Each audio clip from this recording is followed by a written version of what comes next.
Tingnan nyo naman, oh. Oh, sa dami. Tapos nabubulok laang, ang dami, oh. Hulog sa loob. Kukuha na tayo ngayon ng bunga. Ang daming bunga, guys. Grabe, oh.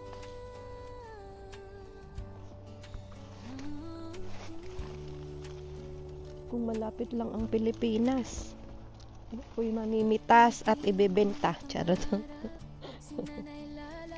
Oo nga, ibebenta ko kahit mura lang. Diba? Yung nanghingi ka na nga lang, tas ibebenta mo sa iba. Nasisira yung ano niya. Dadamihan ko. Kaysa naman nahuhulog lang sa... May nakuha na tayo ito. Lime. Isa, dalawa. Lime.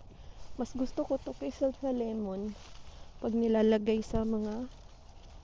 ano. Para siyang... Ang bango niya. Ito, oh.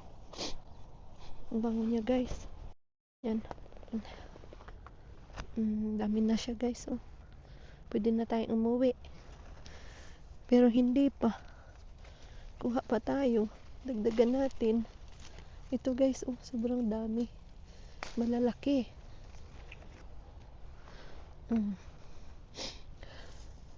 Sorry naman. Ngayon ay nakakuha na tayo madami.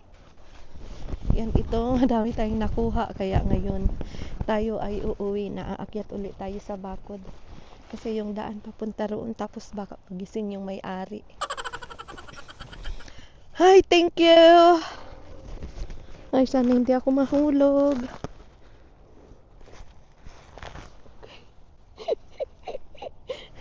O, diba? Dan-dararan, daran. Aray. Huy! Yan yung dumaan na yun. Isa yun ay kasama namin sa farm. O, diba? Mabigat na yung dala ko.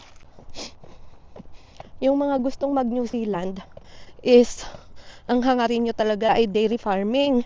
Kasi dito wala ditong layoff. Hindi dito redundant.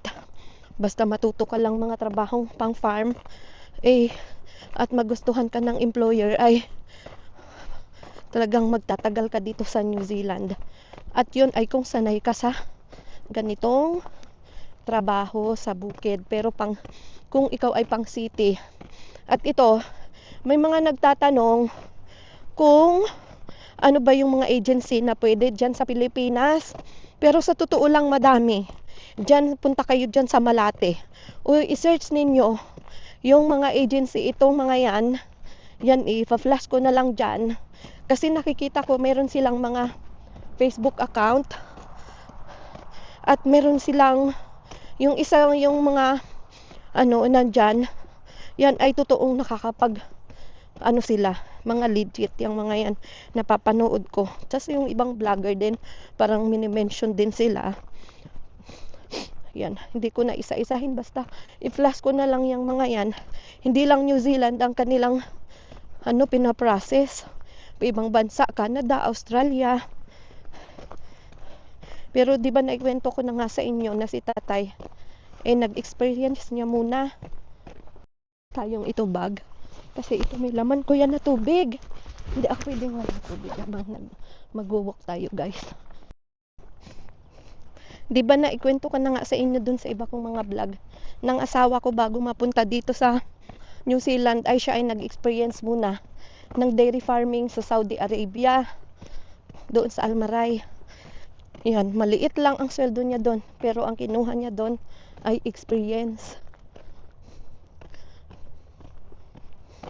Doon, nung naka 2 years siya doon, ayun, talagang pinursige niya agad na mag-apply dito sa New Zealand. Pag uwi niya after 2 years, 3 months lang siya tumambay sa Pilipinas. Natanggap na agad siya papunta dito sa New Zealand. No? Tapos yun, talagang blessing nga. Then after 1 year,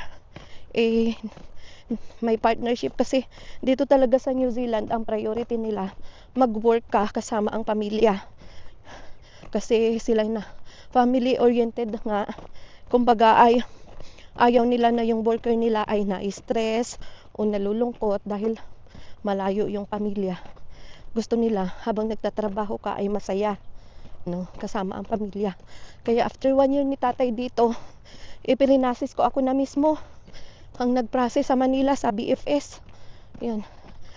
Meron na, hindi ko alam kung may online na noon, pero yan ang manual talaga, mano-mano. Ako ang nag-process. Lahat ng requirements, dinala ko sa Makati, pabalik-balik. Yan.